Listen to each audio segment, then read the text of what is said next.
Apart from the tangible military aspect of the Russian war on aggression in Ukraine, there's also another war. Both sides aim to present the enemy as the main obstacle to peace, and the US, acting mediator, has a role to play in it too. We'll take a look at the latest developments in the information war with Elisabeth Braw, Senior Fellow Atlantic Council. Good evening, madam, and thank you for joining us here on TVP. Good evening. So let me start by the infamous prisoners of war exchange, or rather the dispute over it. How would you assess the current information war tactics used both by Ukraine and Russia, particularly as Russia accuses Ukraine of dirty games here? Yeah, so ordinarily prisoner exchanges are used as a confidence building measure. So when countries, warring parties, feel that they have the potential to get to more substantial negotiations, they start by doing prisoner exchanges because that's something tangible. They can test each other's willingness to follow through on the commitments they've given. But what we're seeing now is a war of words, even on this relatively simple matter of this second prisoner exchange. And we should say that it's not as easy as it sounds to exchange prisoners. It's different kinds of prisoners.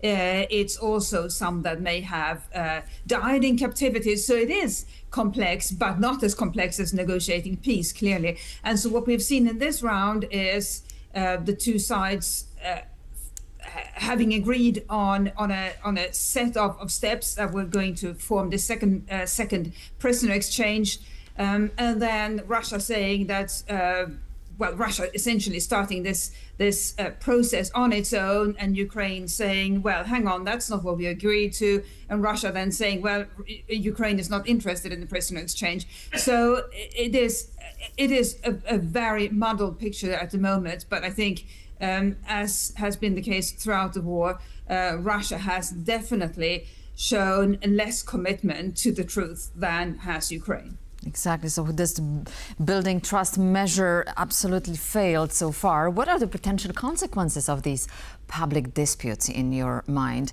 And how might US diplomacy depoliticize these standoffs? Well, so one could say that the consequences of not being able to execute this prisoner exchange are dire, but then the situation is already dire for Ukraine. We are already in a land war in Europe launched by Russia. So it can't get much worse than a war, an invasion of a country in Europe or anywhere in the world.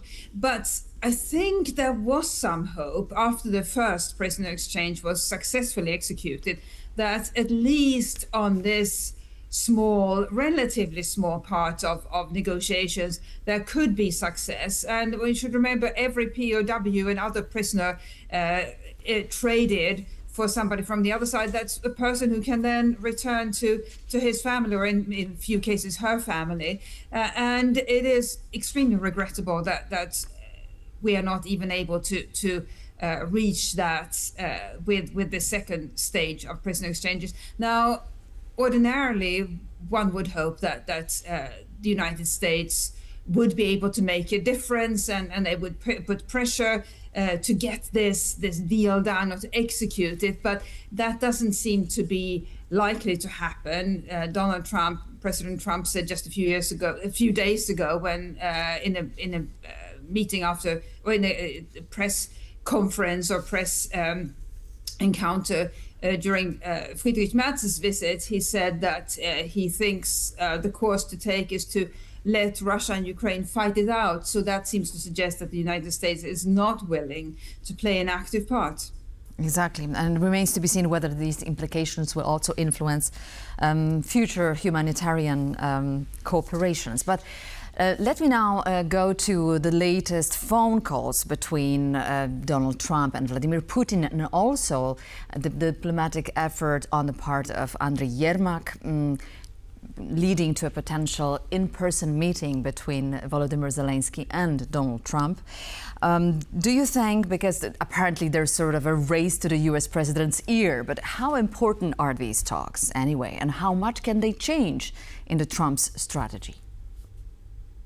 Well, conversations, talks are always valuable. It's better to talk to whoever you want to influence than not to talk with them.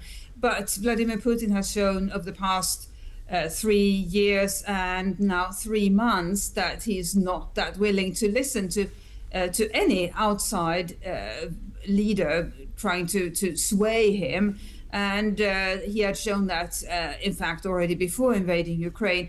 So it's better to have conversations with him than not to have conversations with him. But they are unlikely to yield the sort of significant steps that we need. And those steps are a commitment to serious ceasefire talks. Now, the talks that were held over prisoner exchanges, that's fine. It's good to talk about prisoner exchanges, but talks about ceasefire and some sort of peace deal, that has to be done by Putin himself, Putin negotiating with President Zelensky of Ukraine with some sort of mediating power in the room, whether it be Norway, whether it be the Vatican, whether it be some sort of combination of countries, or the United States. But that's what needs to happen, and I don't think that will be the result of Trump's latest phone call with Putin.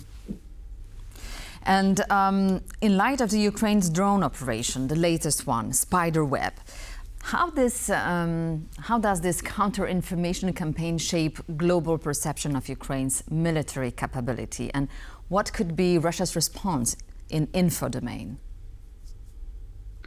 Ukraine has been incredibly good at in the information domain ever since the invasion, the full-scale invasion began over 3 years ago. Incredibly skilled. It clearly has some very talented people in the office that runs the various information campaigns, and they are clearly highly skilled in the English language, because the campaigns are not just in Ukrainian, not just in Russian, in addition to Ukrainian, but also in English, very successfully executed in English so that they can reach a worldwide audience, which is what they need to do.